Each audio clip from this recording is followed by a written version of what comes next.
إن الدين عند الله الإسلام وما اختلف الذين أوتوا الكتاب إلا من بعد ما جاءهم العلم بغيا بينهم ومن يكفر بآيات الله فإن الله سريع الحساب. إن الحمد لله نحمده ونستعينه ونستغفره ونستهديه ونعوذ بالله من شرور أنفسنا ومن سيئات أعمالنا. من يهده الله فلا مضل له ومن يضلل فلا هادي له وأشهد أن لا إله إلا الله وحده لا شريك له وأشهد أن محمدا عبده ورسوله. اللهم صل وسلم وبارك عليه وعلى آله وصحبه أجمعين. السلام عليكم ورحمة الله وبركاته. adúpẹ́ ní ọ̀dọ̀ Ọlọ́run ọba àánú ọba ìkẹ́, ọba tó ṣe wá kù títí dé àsìkò yìí. ọba náà lárí kí o tó fi ẹ̀mí sí wa lára kẹ́mi ò tún kù kásì lálàáfíà. adúpẹ́ rẹ̀ lọ́dọ̀ Ọlọ́run. ajẹ́rìípọ́ bá wa ọ̀kan ṣoṣo ni, kò lórogún kò láfiwé, bẹ́ẹ̀ sì ni kò láfijọ. àwa ajẹ́rìípá nábì wa Muhammad sallallahu alayhi wa sallam ẹrú Ọlọ́run là nábì, òjíṣẹ́ Ọlọ́run ni.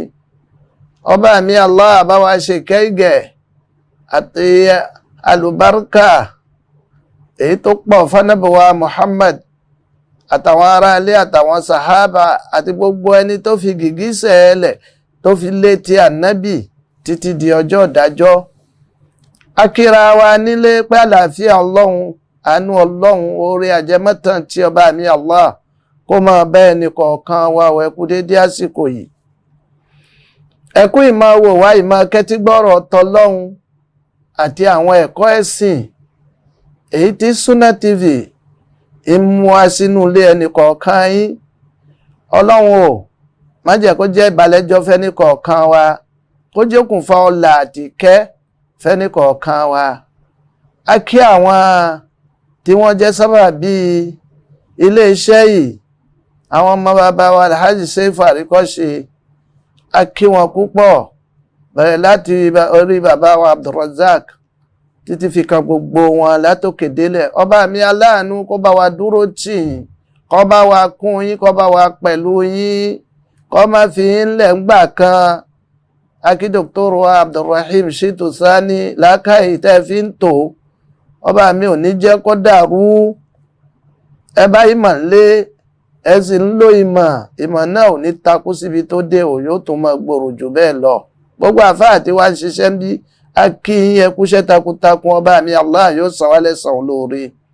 gbogbo ẹ̀yin aṣíwájú ẹ̀sìn, gbogbo yín náà ni a kí. àtọrọ fáwọn bàbá tí wọ́n kọ́ wa tí wọ́n ò wá sí mọ́, kọba mi Allah bá wa foríjì wọn, kó bá wa kẹ́ wọn. gbogbo àwọn tó wá kù láyé, ẹ̀mí gúngùn, àlàáfíà ara, ọba mi Allah kó jogún rẹ̀ fún wọn ọlá ìpè méjì rẹ̀. eré ń tá a fẹ́ sọ̀rọ̀ sí lónìí òun ni gbólóhùn tawadu'a yarfa'uka Allah. tẹríba rẹ̀ lẹ̀ kọ́ba mi Allah lè gbé ẹ ga. eré ẹ̀ ni a fẹ́ sọ̀rọ̀ fúnra wa sí. ẹ̀yin ọmọ ìyá mi mùsùlùmí, àṣẹ Ọlọ́run, nínú àṣẹ Ọlọ́run àti súnà tànábìwá Muhammad, nínú ọ̀pọ̀lọpọ̀ tí a fi ń ṣe ìbáàdà, tá a fi ń ṣe ìjọsìn fún Ọlọ́run, òun ni wípé gbogbo ẹni tí ó bá ṣe bọ́lọ́run ṣe wí, tó gbé e dúró déédéé, ẹni tọ̀hún yóò wà níjọ́ gbéde alìkìyàmà, yóò wà gbẹ̀san iṣẹ́ tó ṣe. èyàn ni iṣẹ́ tá à ń ṣe nínú Islam. nínú ọ̀nà èyí tí ọba àlékè ọlá ó là fún wa, nínú àwọn tọ́lọ́hun kọ̀ wípé a gbọ́dọ̀ ṣe nínú ẹ̀sìn gbogbo ẹni tó bá ṣe òun gan yó gbẹ̀san tiẹ̀ náà bó bá dijọ́ gbédè àlìkìyàmà. Dáadáa tó bá ṣe tọ́lọ́hun rán ọ kò ní gbé o, kò ní sọnù, olè ò ní jí gbé, ó gba nǹkan ẹ ní pípé ní dáadáa, kódà Ọlọ́run ó tún ṣàlékún. Ṣùgbọ́n aburú tó bá ṣe òun gan ò ní sọnù o, Ọlọ́run ò sì ní gbàgbé bó ṣe lè wò ó kéré mọ́, ó gbẹ̀san rẹ̀ ó rí. Nínú àwọn tí Ọlọ́run kọ̀ fáwọn ọmọ ènìyàn, pàtàkì jùlọ ẹni tó jẹ́ mùsùlùmí, ẹni tó fẹ́ sin lọ́hun, tó mọ Ọlọ́hun, tó fẹ́ wà pẹ̀lú Ọlọ́hun, tọ́lọ́hun kọ̀ fún wa, tọ́lọ́hun sì ṣe ìlérí lórí kíní pé gbogbo ẹni tó bá ṣe òun ó san ní ẹ̀san tó ṣe déédéé ẹ̀ṣẹ̀ yìí tó bá gbà. Òun náà ni mọ́tómọ́tó, mọ́tómọ́tó, ìgbéra ẹni, ìríra ẹni, kọ́lọ́hun kó ṣọ́ wa níbẹ̀. Ànábì wa Muhammad ó sọ fún wa nínú ọ̀rọ̀ rẹ̀ wípé al-mutakabbiruna fi hadhihi ad-dunya alladhina kanu yatakabbaruna wa yatarafa'una ala ibadillahi. Àwọn onímọ́tómọ́tó, onígírímákàyè, àwọn ẹni tí wọ́n ń ríra wọn, tí wọ́n ń gbéra wọn láyé, làwọn ẹni tí wọ́n máa ń ríra wọn pé mo jù lágbájá lọ. Ìjọ tó o bá ti wà láyé tó o bá ríra ẹ pé èmi jù lágbájá lọ, ó rò ó lọ́kàn, ó rúwúyẹ́ lọ́kàn rẹ, mọ̀ wípé o ti wà ní àwọn ẹni tá ń kà yìí. Àbó tẹ̀ wá fẹnu sọ jáde ó tún wá burú. Èmi ìṣẹ́gbẹ́ ẹ̀ nínú mà, àwa ìṣẹ́gbẹ́ ẹ̀ nínú ọlá, àwa ìṣẹ́gbẹ́ ẹ̀ nínú iyì, tó sì já sí wípé gbogbo àwọn tó ń kà yìí kì í ṣe ogún téèyàn máa ń jẹ. Èèyàn ìjogún ìmọ̀, èèyàn ìjogún owó, Ọlọ́run máa ń fún yàn ni. Ẹ rí Ànábì wa Muhammad ó ní annahum yuhsharuna yawma al-qiyamah ka'amthali zurri. Irúfẹ́ àwọn ẹni bẹ́ẹ̀ wọ́n ó gbé wọn dìde ńjọ́ gbéde al-qiyama. Bí wọ́n bá dìde wọn ó wá dàbí ọmọ ọkà, ọmọ àgbàdo, àbí ọmọ ẹ̀wà, àbí wọn ó dàbí pé wọ́n dàbí ọmọ ọkà bàbà. Yatawhumun nasu bi akidamihim. Àwọn èèyàn ó máa fẹsẹ̀ wọn tẹ̀ wọ́n mọ́lẹ̀ níjọ́ gbéde àlìkìyàmà. Gbogbo ẹni bá rí rẹ̀ tí bá ń gbé rẹ̀, wọ́n ó dàbí ọkà bàbà níjọ́ gbéde àlìkìyàmà. Àwọn èèyàn ó máa fẹsẹ̀ tẹ̀ wọ́n mọ́lẹ̀. Ẹ wo dìde ẹni tó fẹ́ dìde, tọ́lọ́run fẹ́ gbé dìde níjọ́ gbéde àlìkìyàmà. Ẹ̀rí jazaan wifaqa, ẹ̀san èyí tó ṣe déédé iṣẹ́ ọwọ́ wọn nìyẹn. Wúra rẹ̀ bó bá dijọ́ gbéde àlìkìyàmà tó wá wà lẹ́lẹ̀ táwọn èèyàn ń tẹ̀ mọ́lẹ̀, kò sì sí kú mọ́. Dépò á sọ pé ó kú tó fi mérí bọ́, kò sí yẹn mọ́. Ara ó máa níyẹn ń bẹ̀, ara ó máa ta ẹ́ ń bẹ̀, ó sì wà ń bẹ̀, ó lè sá lọ bìkan. Wala yazlimu rabbuka ahada. Ọba mi Allah kì í ṣàbòsí ẹnìkan o, kò ní ṣàbòsí ẹnìkan. Man sawwalat lahu nafsuhu an yatakabbara wa yataraffa'a. Gbogbo ẹni tẹ̀mí rẹ̀ bá rúwúyẹ́ fún pé rírẹ̀, gbérẹ̀, sọ pé ó ju àwọn èèyàn lọ, sọ pé ó ju lágbájá lọ, bí wọ́n bá ń sọ fún wọn náà kọ́wó. Fa inna hadha jaza'uhu, ẹ̀san rẹ̀ mọ̀ ní o bó bá dijọ́ gbéde àlìkìyàmà.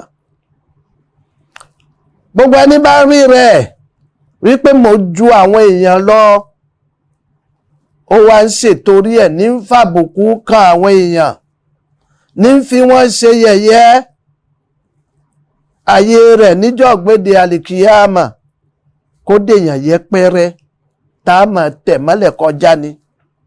wal jazā'u min jinsil 'amali. ń tá a bá gbìn òun náà là ń ká, ń tá a bá ṣe ẹ̀san rẹ̀ náà là á gbà.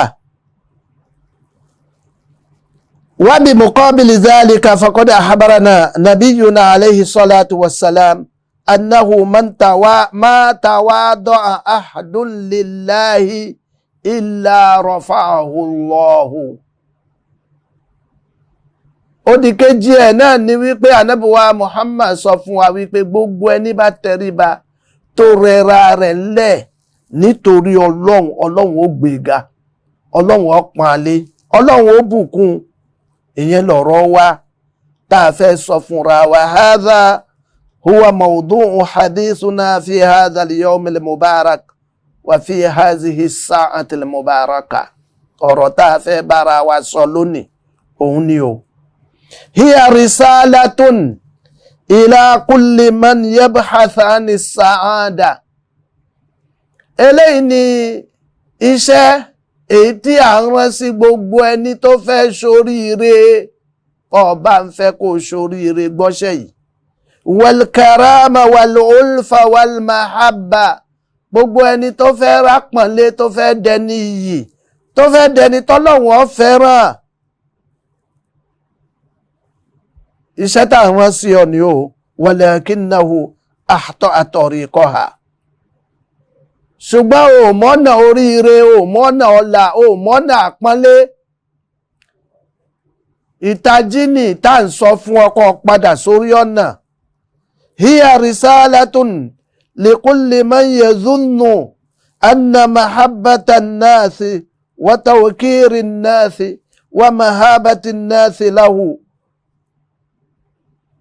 Ìpè ní o fún gbogbo ẹni bá ń rò wípé káwọn èèyàn ó fẹ́ràn mi, káwọn èèyàn ó máa gbé mi gẹ̀gẹ̀, káwọn èèyàn ó máa bẹ̀rù mi níbikíbi tí mo bá ti dé. Hiya bitarafu'i alayhim. Òun ni kí n máa gbéra mi jù wọ́n lọ, kí n máa ríra mi pé mo jù wọ́n lọ, mi kì í ṣẹgbẹ́ wọn.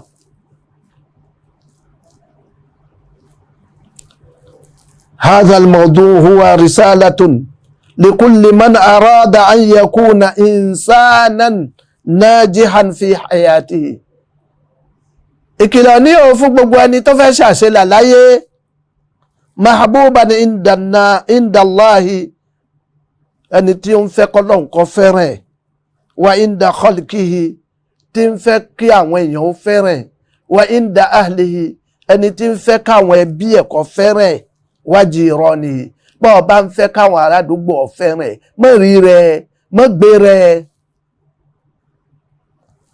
هذا الموضوع لكل من أراد أن يعيش أسوة محمد. Eléyìí ni ìpè fún gbogbo ẹni tó fẹ́ ṣẹ̀mí, tó fẹ́ fi kọ́ṣe Ànábì wa Muhammad sallallahu alayhi wa sallam. فقد علم البشرية حقيقة التواضع. Ànábì kọ́ wa ní kí là ń pè ní ìtẹríba, ìrẹ̀ra ẹni ńlẹ̀. Ìntí ń jẹ́ bẹ́ẹ̀ lódodo, Ànábì kọ́ wa o. Wa haqiqatu hazihi dunya. Ànábì kọ́ wa ní tí ń jáyé. Wa arafa al-insana qadra nafsihi kama satutrab asma'akum. Ànábì kọ́ wa kéèyàn ó mọ̀ wọn ara rẹ̀ gẹ́gẹ́ bí a ṣe sọ fúnra wa nísìn. Ànábì wa Muhammad qad kana khairul alamin wa sayyidul awwalin wal akhirin imamul mutawadhi'in. Ẹni tó fi ń lóore jù táwa náà mọ̀, kò pera rẹ̀ bẹ́ẹ̀. Aṣíwájú àwọn ẹni àkọ́kọ́ àtàwọn ẹni ìkẹyìn, òun ni aṣíwájú àwọn olùtẹríba, àwọn ẹni tí ń rẹra wọn lẹ̀. kana yaqdil hawaija ànábì á máa bóyá bùkátà àwọn èèyàn ọ̀gbọ́ máa bí àbùkátà àwọn èèyàn wọ́n wá bá a dákun nǹkan báyìí ń ṣe mí ó sì lágbára ẹ̀ bọ́ ọ bá ti bí àbùkátà ẹ̀ nítọ̀hún onígbéraga nìyẹn onígírímọ́káì nìyẹn tó lágbára ẹ̀ agbára tó ní ìní títí wọ́kọ̀ ọlọ́run ló gbé fún ọ nítorí àwọn ẹni tí ò ní lágbára rẹ̀ yufarrijul kuruba ànábì máa ń yọ ìnira kúrò fáwọn ẹni tí ara bá ní wa yu'allimul jahila ẹni tí ò mọ nǹkan ànábì á máa kọ́ wọn ó lágbára láti kọ́ èèyàn ní nǹkan kọ́ ìwọ kọ́ wọn yu'allimul jahila ànábì á máa fẹ́ni tí ebi ń pa á máa fún un lóúnjẹ yusallimu ala sabiyyi ànábì á máa kí ọmọdé ó rí wa ń bí ni à ń ṣẹgbẹ́ ẹ̀ ni ìwà yẹn ò sí lọ́dọ̀ ànábì o bá ọ bá fẹ́ kọ́ ṣe ànábì má wí bẹ́ẹ̀ má ṣe bẹ́ẹ̀ má hùwà bẹ́ẹ̀ dàdánì mọ́ṣáláṣí dàdánì ẹ rí pé mo ti dé ti pẹ́ ni dàdánì wá ṣẹgbẹ́ ẹ̀ dàdánì ṣẹgbẹ́ ẹ̀ nítorí jọ́gbéde àlìkìyámà ọrùn rẹ̀ yóò gùn ju tiẹ̀ lọ àmì tá a fẹ́ fi mọ àwọn dàdánì nìyẹn dàdánì ó gùn ju ẹ lọ jọ́gbéde àlìkìyámà kì í ṣẹgbẹ́ ẹ̀ nítorí pọ́ jẹ́ dàdánì mọ́ṣáláṣí wa ni orí tí mo ti wá láti gbà ó kí mi nítorí pọ́ jẹ́ dàdánì ó wá jẹ́ ní àbùkù àkíyèsẹ ní àbùkù o nítorí pé ó jọ ọmọ ọ̀dọ̀ àkíyèsẹ ní àbùkù èèyàn lòun náà bó ṣe jẹ́ èèyàn bí wọ́n ṣe bí ẹ bẹ́ẹ̀ ni wọ́n bí òun náà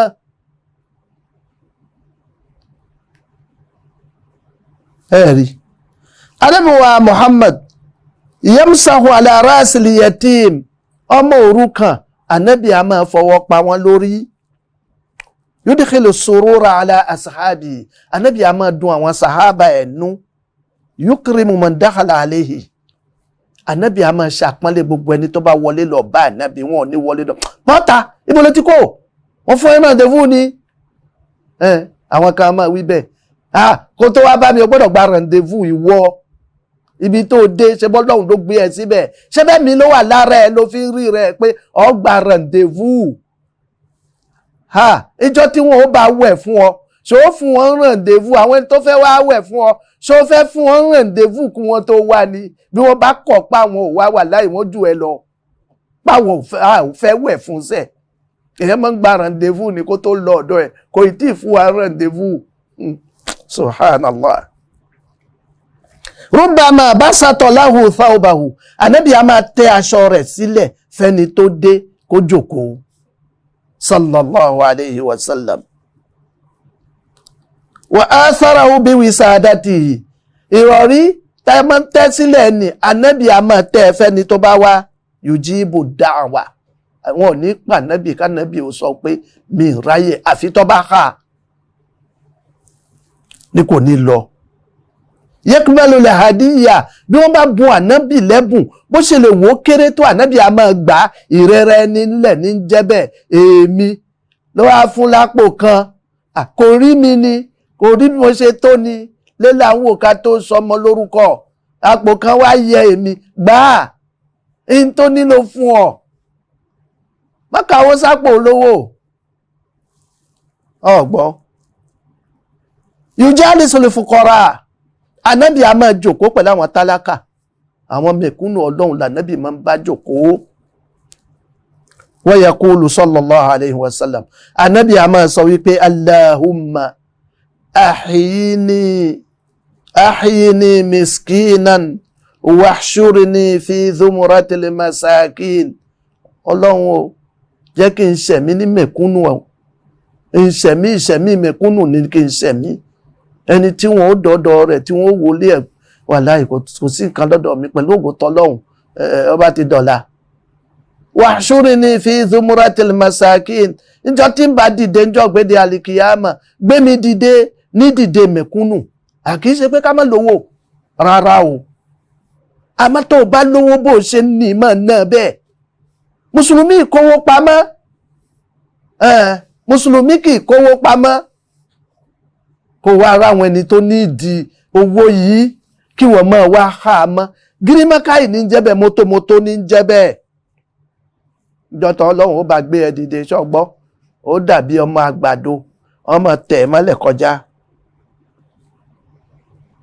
alábíwá Muhammad kí àti ọ̀là kó máa lọ́ba látàgbélẹ́kù dúnáwó abúwáàbà kò tilẹ̀kùn mọ́ ẹnìkan rí wọ́n bá wá ẹ sọ pé ní sílé ànábì ò ṣe bẹ́ẹ̀ rí.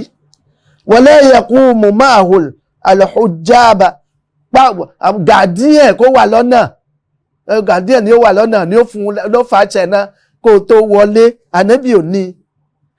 isma ila ma rawahu ibn Habban fi sahihihi rahimahullah an Adiy ibn Hatim gbọ́ ntí ibn Habban ọgbà wá inú sahihi ẹ̀ nípa ọ̀rọ̀ Adiy ibn Hatim bàbá kan ni radiyallahu anhu annahu ata Rasulullah sallallahu alayhi wa sallam fi masjidihi.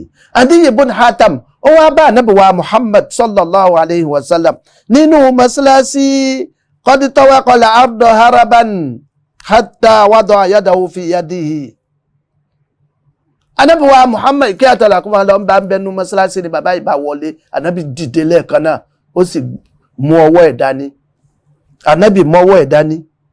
Wa fi zihnihi wa tasawwurihi annahu alayhi salatu wa salam imma malikun wa imma nabiyyun kọ̀mọ̀ nẹ́bì rí nínú ọpọlọ rẹ̀ ní wípé ẹni tí mo fẹ́ lọ báyìí ọba ni ẹ sì mọ ọba a máa ṣọlá ẹni tí mo fẹ́ lọ báyìí ànábì ni gẹ́gẹ́ báwọn ṣe mọ àwọn ànábì pé èèyàn ńlá ni wọ́n qala fantalaqa bí ó ní bó ṣe mú mi lọ́wọ́ ló bá ní ọyá ká lọ fa wallahi innahu la aminu bí baytahu bó ṣe mú mi báyìí ilé ẹ̀ ló mú mi lọ.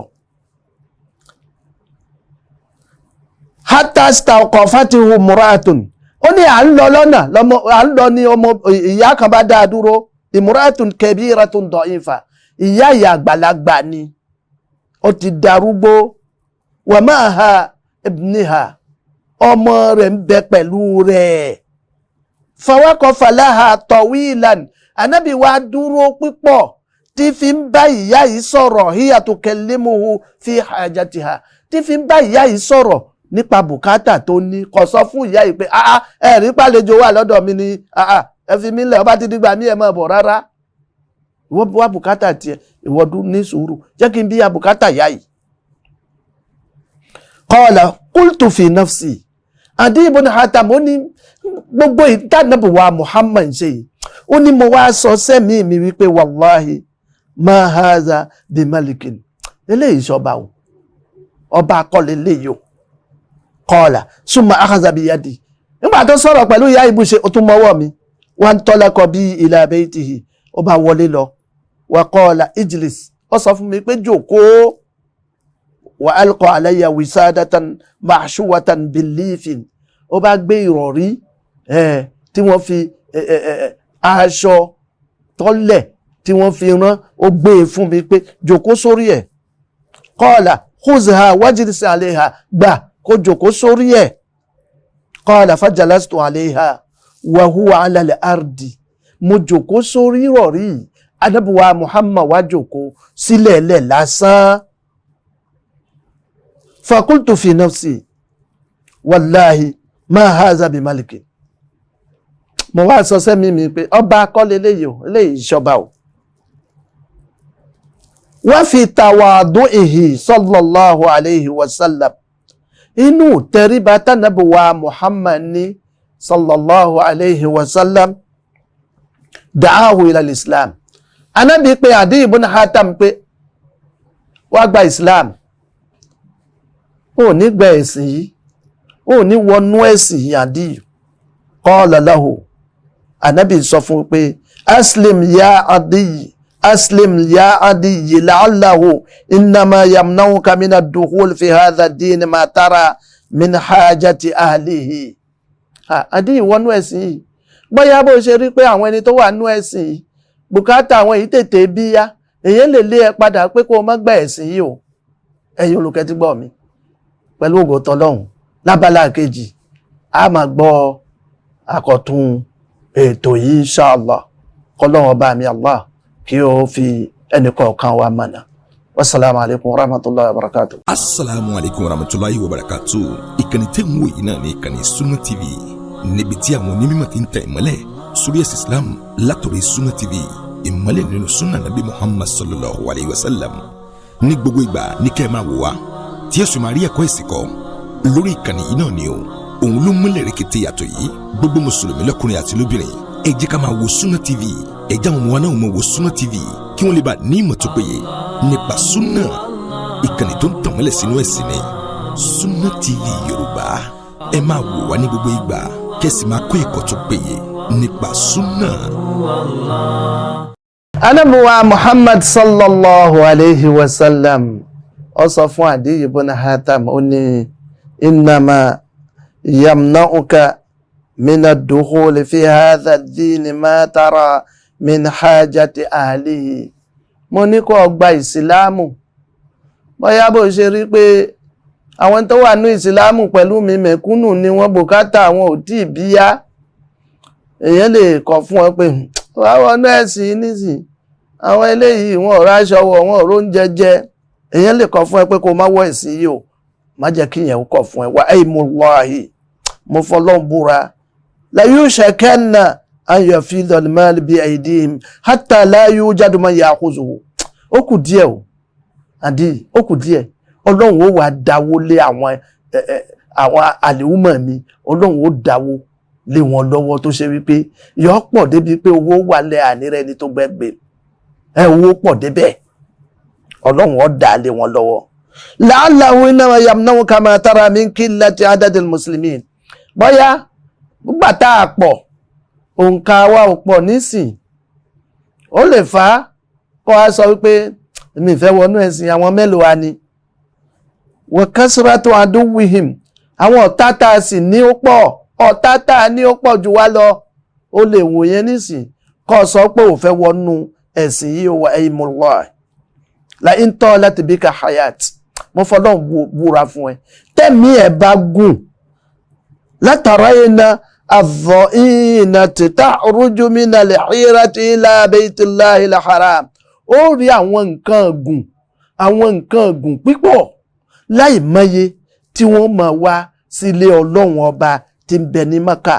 La takhsha illa Allah. Wọ́n ò bẹ̀rù nǹkan kan o, nǹkan kan ò mú wọn wálé yẹn o, bí kì bá ṣe pé ìbẹ̀rù ọba mi Allah. La'allahu innama yamna'uka ma tara min anna al-mulku li ghayrihim. Bóyá in tó ń rí nísìn ó lè mú ẹ má wọnú ẹ̀sìn ò wípé ọlá àwọn tí ń lọ́lá nísìn kìí ṣe àwọn mùsùlùmí, àwọn ẹlòmíì ní lọ́lá, ọlá ò sí lọ́wọ́ wọn. Wa aymullah, mo fọlọ́n búra fún ẹ, la in talat bika hayat, tẹ́mi ẹ bá gùn latarayna qusura Kisra qad futihat wa unfiqat kunuzuha fi sabilillah. Ó rí wípé gbogbo àwọn ilé alágbèéká tí ọba Kísírà ní, ìsìlámù ti débẹ̀, ìsìlámù ti wọbẹ̀, wọ́n ti ṣí owó wọn tí wọ́n ní, wọ́n wà ná gbogbo ẹ̀ sójú ọ̀nà tọ́lọ́hun. Fama kana min adiyyin ba'd an sami'a hadhihi al-hayat al-mutafa'ila wal-mubashira illa an shahida shahadatayn. Adiy ibn Hatam nígbà tó gbọ́ ọ̀rọ̀ yìí lọ́dọ̀ Ànábì wa Muhammad, nǹkan báyìí kọ́ mọ́ fà á kó mọ́ fi gbẹ̀sìn náà o. Bọ́ọ̀mì ẹ̀ bá gùn ọ wà rí pé ìyípadà yóò máa bẹ̀. Àwa náà lè sọ bẹ́ẹ̀ fẹ́ni tó fẹ́ fà sínú Islam, bẹ́ẹ̀ ni àyípadà yóò wà bá ẹ̀sìn náà. Adiyu ó ṣe ṣahada méjèèjì, ashhadu an la ilaha illallah wa ashhadu annaka abdullahi wa rasulullah. Mo jẹ́rìí pé Allah ẹyọ kan oṣù ni mo sì jẹ́rìí pé ìwọ Muhammad òjíṣẹ́ Ọlọ́run ni ẹ́. Wàrà bí ummi aynayhi ma akhbara bihi nabiyyu sallallahu alayhi wa sallam. Bàbá tá ń wí ẹ̀mí rẹ̀ wá gùn débi pé gbogbo ohun tánàbí wa Muhammad sọ yìí ó tójú ẹ̀ ṣẹlẹ̀ lásìkò Umar ibn al-Khattab. Wa aqsama la yarayna ma lam yara ba'da imanan bi qawli rasulillahi sallallahu alayhi wa sallam wa lisanihi. Àdíyì wá búra pé nǹkan míì tó ń bọ̀, ìró ìdùnnú míì tó ń bọ̀ fún mùsùlùmí, tí mùsùlùmí bá dúró déédéé lórí ẹ̀sìn rẹ̀, ọ̀rọ̀ rẹ̀ yóò já sáyọ̀. Bẹ́ẹ̀ ni ọ̀rọ̀ ẹ̀ ò ní já sáburú àfi tí ó bá dúró déédéé lórí ẹ̀sìn rẹ̀, nítorí ìró tánàbí wa Muhammad fún òun Àdíyì bun Hatam ọmọ Hatam, òun nìyẹn. Ọ̀rọ̀ tánàbí sọ fún òun nìyẹn pé òní yìí in tó ń rí yóò wá dáa jù báyìí lọ lọ́la, bẹ́ẹ̀ ni ó sì máa dáa títí àlìkìyámà ó fi dé, àfi bí mùsùlùmí bá kúrò lórí ọ̀nà ẹ̀sìn rẹ̀ tó fèyí tí ànábì wa Muhammad mú wálẹ̀ tó ń lọ ṣe tara rẹ̀. Awalaytani karaman wa khulqan raya, awalaytani karaman wa fadlan zaida, wa barartani hatta nasitul walida, wa barartani hatta nasitul walida. Ọlọ́run ọba alápọ̀nlé ni ó máa pọ́n mi lé o.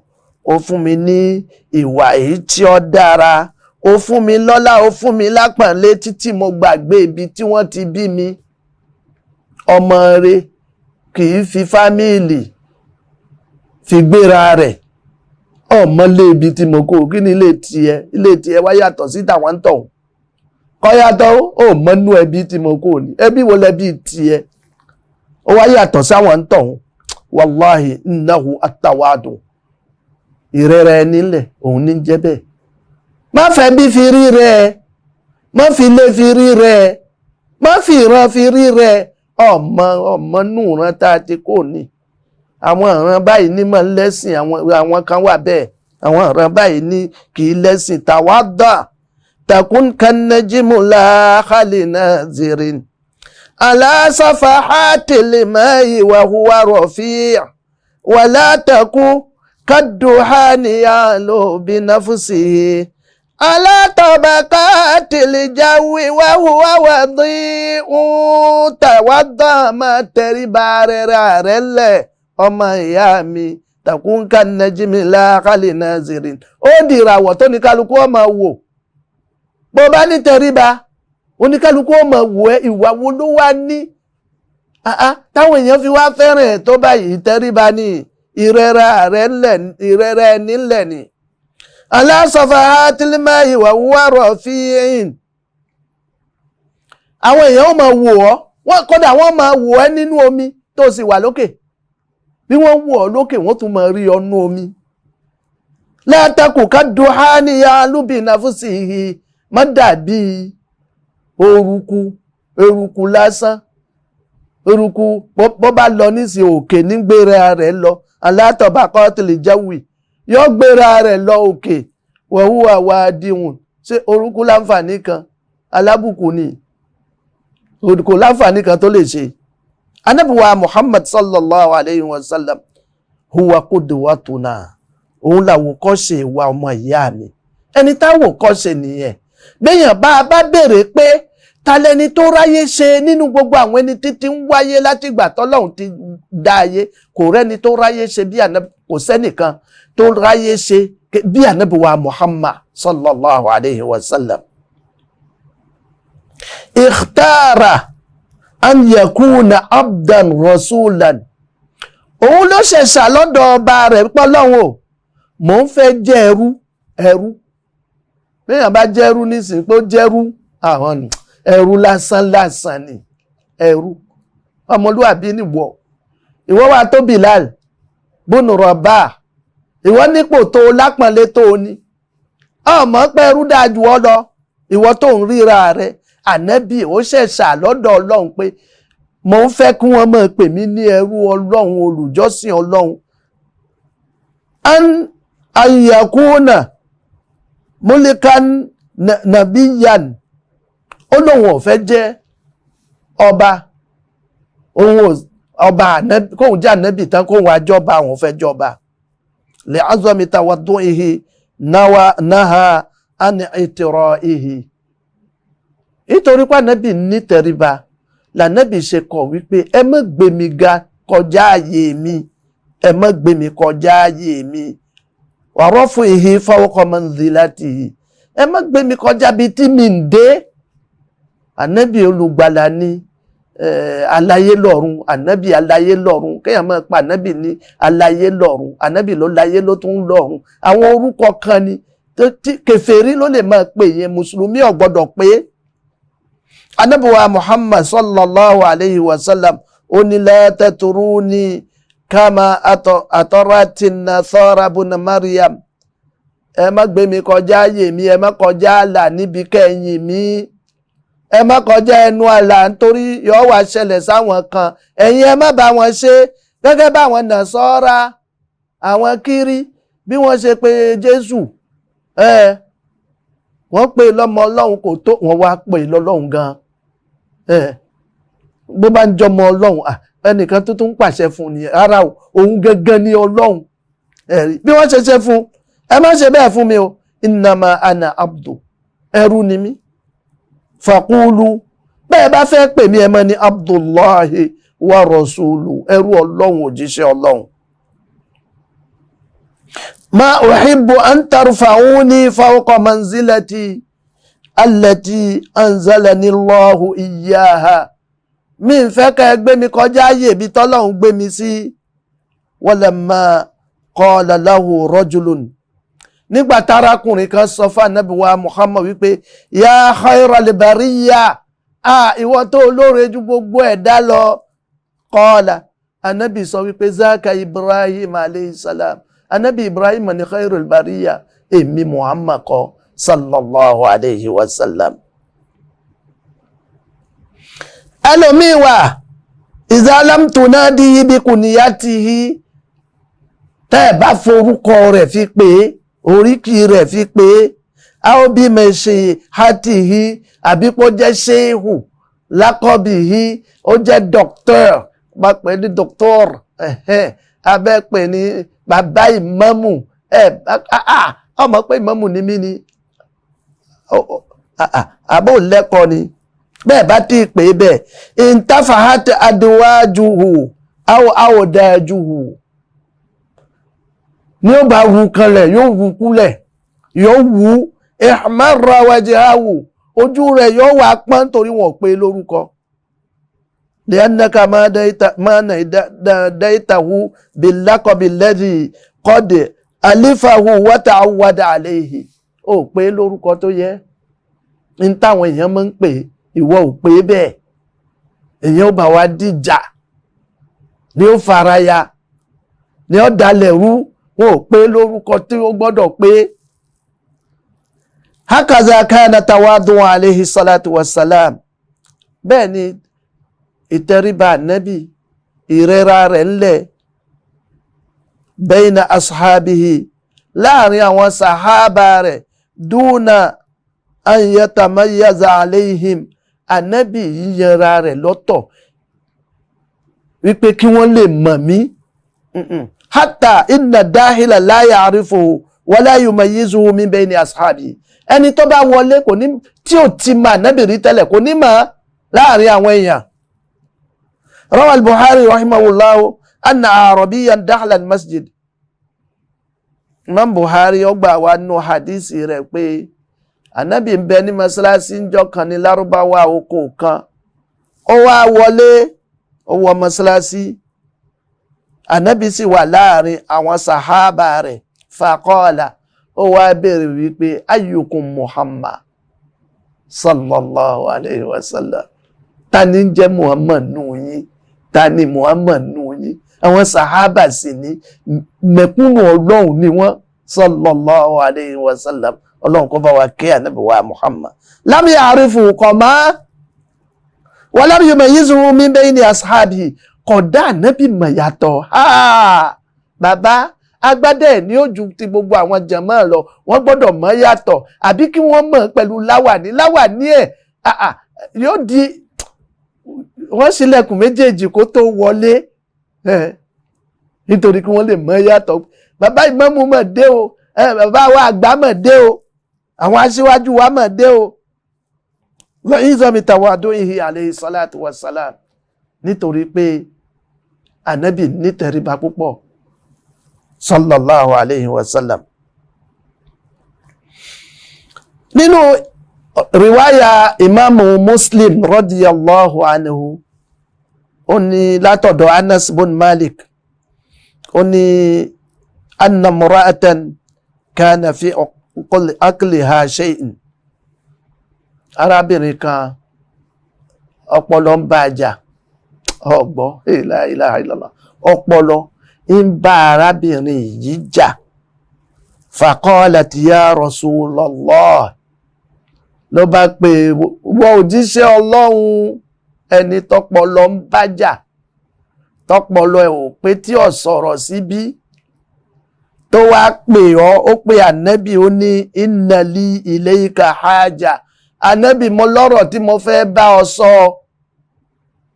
Ẹni tọpọlọ ń bá jà kò ti dúró fẹ́ni tọpọlọ ẹ̀ pérí tẹ́lẹ̀, ǹjẹ́ ẹni tọpọlọ ẹ̀ wá dàrú nísìnyí, òun ni ó wá dúró fún. Arábìnrin sọ bẹ́ẹ̀ fanabi.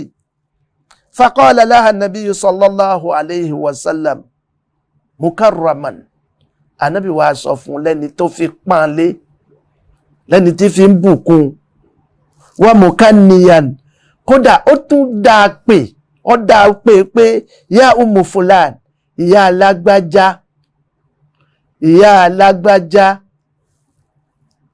unzuri ayé síkà kìí ìtì, ibo ló fẹ́ dúró sí tí ń fi wá bẹ́ẹ̀ tó fi sọ ọ̀rọ̀ tó fẹ́ sọ, akdi laka hajataka, kó fi lè sọ ọ̀rọ̀ tó fẹ́ sọ, kó sọ bùkátà rẹ̀ kí ló ń fẹ́.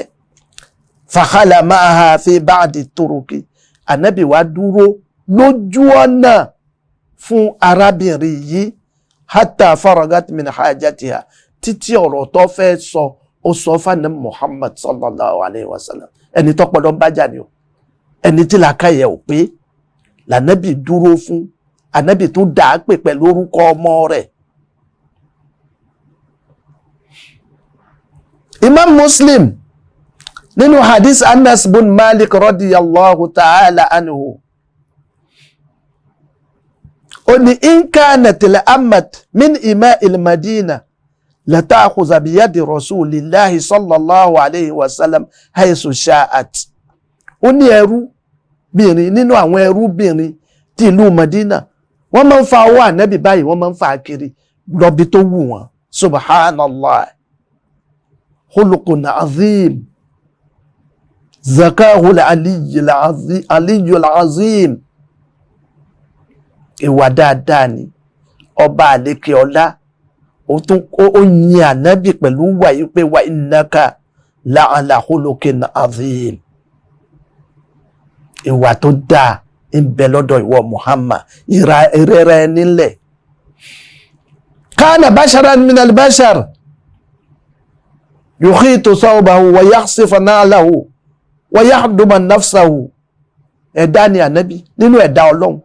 Ìmọ̀ ń rán aṣọ rẹ̀, ìmọ̀ ń kan bàtà rẹ̀. Òun náà ní mọ̀ bí abùkátà ara rẹ̀, ní mọ̀ ń ṣiṣẹ́ ara rẹ̀. Yakhluba shatahu, ìmọ̀ ń fún wàrà àwọn ẹran rẹ̀. Wa yahluba dabatahu, àwọn ràkúnmí ẹ̀hún gan ní mọ̀ ń fún wàrà wọn. Yakhduma ahlahu, kódà ìmọ̀ ń ran àwọn ìyàwó ẹ̀ lọ́wọ́. Ànábì máa ń ran ìyàwó ẹ̀ lọ́wọ́ ọgbọ́. Yóò ní ọmọ abẹ́bìnrin, rárá, ìtẹríba ní jẹ́bẹ́, ìgbéraga ti ẹ̀ náà. Bẹ́ẹ̀ ni kana yahduma ahlahu alayhi salatu wa salam wa yaqumu bí khidmati ahlihi. Ànábì máa ń ran àwọn ìyàwó ẹ̀ lọ́wọ́. Falaysa aiban alayka ayyuha zawj, àbùkù kọ́ o, èmi anta kifa ma zawjataka fi matbahiha tu'awinuha, lọ di àrò, ìyàwó rẹ̀ ń wẹ̀ fọ́mọ lọ́wọ́, ẹ lọ wo ọbẹ̀ tó wà lórí iná ọkọ ìyàwó lọ́wọ́, wallahi àbùkù kọ́. Kò bu ẹkùn, kò ní kó mẹ́jọ orúkọ tó ń jẹ́. Orí para ìyàwó ẹ̀ ò yá, ọ̀tẹ̀ díẹ̀ rí ní fọ́, wọ́n sì di àrò kẹ́yìn náà ṣe oúnjẹ. Wallahi kìí ṣàbùkù. Ó fi ń tẹríba ni, ó fi ń gbére ẹ̀ ga níwájú Ọlọ́run, ó fi ń pọ́n rẹ̀ lé ni. laysa naqsan fi haqqika wallahi ọmọ ìyá mi kò bu ẹ́kù antaknisa baytaka ma zawjatika ìyàwó ń gbálẹ̀ ẹ fẹ́ lọ bí iṣẹ́ ó wá rí pásìkò ń lọ ó tún kù àwọn àyè míì tí wọn ò tí ì gbá ìwọ náà mú gbálẹ̀ kó gbá wọn báyìí tó kù wallahi kò fàbùkù kàn ọ́ kò fàbùkù kàn ọ́ ṣe bẹ́ẹ̀ litukhaffifa anha kó lè díṣẹ́kù fún òun fẹ́ díṣẹ́kù fún ìyàwó ẹ̀ ìyẹn ò sọ wípé kó mẹ́jọ orúkọ tó ń jẹ́ ìyẹn nínú ìwà ìsìláàmù ni nínú ìwà àjọmọlúàbí ni faha huwa nabiyyu sallallahu alayhi wa sallam anabuwa muhammad kí àti ọ̀là kọ́ máa lọ́ba kana yahdumu ahlahu anabi máa ń ran àwọn ìyàwó ẹ̀ lọ́wọ́ nú ilé yukhaffifa anhum ìmọ̀ yọ iṣẹ́ ìmọ̀ díṣẹ́kù fún wọn jí aláhùn maratan bitamri ìjọ kan wọ́n gbé èso dàbínù wọ́n gbé wá fanabuwa muhammad kama fil hadith alladhi sahahahu sheikh al-albani rahimahullah fafatashahu anabi bá bẹ̀rẹ̀ sí wọnú èso dàbínù náà thumma ahraja susa minhu èyí tí kòkòrò bá wà nú ẹ̀ anabi ń yọ jáde kúrò nú ẹ̀ anabi ń yọ jáde thumma akalahu subhanallah anabi wa bẹ̀rẹ̀ sí jẹ èso dàbínù yìí ma ahna hazal hayat ìṣẹ̀mí tó dáa tó bẹ́ẹ̀ kò sí wallahi ìṣẹ̀mí tó fi ń dùn tó bẹ́ẹ̀ kò sí wa ma as'adaha ìṣẹ̀mí olóríire nìyẹn ìṣẹ̀mí olóríire òun ní irúfẹ́ ìṣẹ̀mí bẹ́ẹ̀ ọmọ ìyá mi ma ajmala an tuhayyina ad-dunya wa ta'rifa qadraha wa haqarataha ẹ jẹ́ ká yóò fúyẹ́ lẹ́mìí wa ayé yìí ò jẹ́ nǹkan kan Imamu Hasan al-Basri bàbá wa àfa àwọn tábì ó ní ahinu dunya fa wallahi la ahna ma takunu idha ahantaha ẹ̀mú ayé ní fúfú yẹ ẹ ṣayé ní yẹpẹrẹ mo fọlọ́hun búra fún yín in tó yẹpẹrẹ tó ayé kò sí nígbà tó bá yẹpẹrẹ rẹ̀ àmọ́ tó bá gbáyé sórí ó lè wú o ẹrù ńlá ni ó lè wú ẹ má gbáyé sórí anábùwà Muhammad sallallahu alayhi wa sallam àsìkò wa náà ti lọ anábì ò ní tẹ́ ìtẹ́ tìmùtìmù nínú ilé kò ní kò ń jòkó sáyè ayé ọlá kọ́lé ńlá eré ẹni parapara lànàbì máa ń sùn parapara ńlala sí sára ànábì sí gbogbo àwọn ẹgbẹ̀ẹ̀gbẹ́ rẹ̀ Sayyidina Umaru ń wọlé lọ́jọ́ kan ànábì ti sùn lórí parapara ló ti lálà sí àwọn ìhà ànábì Umaru bá bú sẹ́kún kọ́lọ́n kó bá wa yọ́nú sí Umaru kúnlẹ̀ níwájú ànábì wa Muhammad wa qala ó wá sọ báyìí pé Safwatullahi min halqihi fima ara ọlọ́run ìwọ ni ẹni tí fi mẹ́jù nínú àwọn ẹ̀dá ọlọ́run níbi tí mò ń wò yìí àwọn Fárísì àti Rome yabasuna bidunya wọ́n fàyè ṣeré wọ́n fowó ṣeré wọ́n lo ayé ó tó ń láàyè ya Rasulullah òjíṣẹ́ ọlọ́run pé ọlọ́run ọba rẹ̀ ọlọ́run máa ń gbà fún ọ ó tó ń láàyè ya Rasulullah kọ́lọ́run sọ àrísì kẹ́kálẹ̀ fún ọ òjíṣẹ́ ọlọ́run ànábì ọlọ́run ò gbọ́dọ̀ máa jìyà kọ́lọ́run ó sọ àrísì kíkalẹ̀ kọ́ ra àwọn tìmùtìmù sínú ilé kọ́ máa lò fahmarra wajhahu alayhi sallallahu alayhi wa sallam nígbà tó wí bẹ́ẹ̀ ojú ànábì pọ́n ó kọ́rẹ́ lọ́wọ́ wa qala ànábì wa sọ fún Umar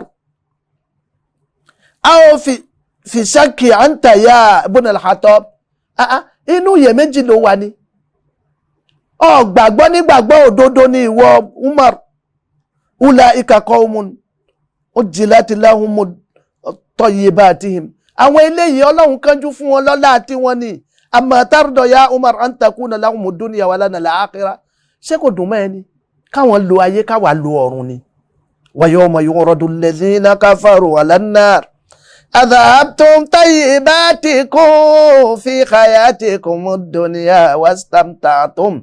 wastamta'tum biha فاليوم تجزون عذاب الهون بما كنتم تستكبرون في الأرض بغير الحق وبما كنتم تفسقون. ọjọ́ tí wọ́n ní kèfèrí iná ní tiẹ̀, bẹ́ẹ̀ ni alágídí iná ní tiẹ̀. èyí tí gbádùn tí láyé, kódà mùsùlùmí tó bá lówó tó ná gan, àwọn náà ó pẹ́ lọ́nà àlìjánà. tálákà ó ti wọlé láì mọ iye ọdún kó lówó tó wá wọlé. tilka darul akhirah naj'aluha lilladhina la yuriduna uluwwan fil ardi. ìgbéraga kò sí ní débì kan, kò mú ní débùté ayọ̀. kárẹ̀rẹ̀ nílẹ̀ kápá jẹ́ nǹkan kan, máa wo ẹni tí ń bọ̀ kàákún wípé ó jẹ́ nǹkan jù mí lọ, ńgbà náà ló tó jẹ́ èèyàn.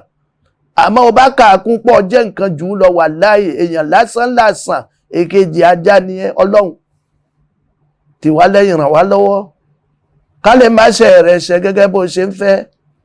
gbogbo ohun tá a máa ṣe tó máa fi dunnú sí wa máa fún wa ṣe, èyí tá a wà ṣe tó fi wá bínú sí wa má jẹ́ àdé díẹ̀. ọlọ́run má jẹ́ kó jẹ́ ayé nìkan ni ó wà lọ́kàn àyà wa, àtayé ọ̀tọ̀run má jẹ́ àpàdánù kan bẹ́ẹ̀.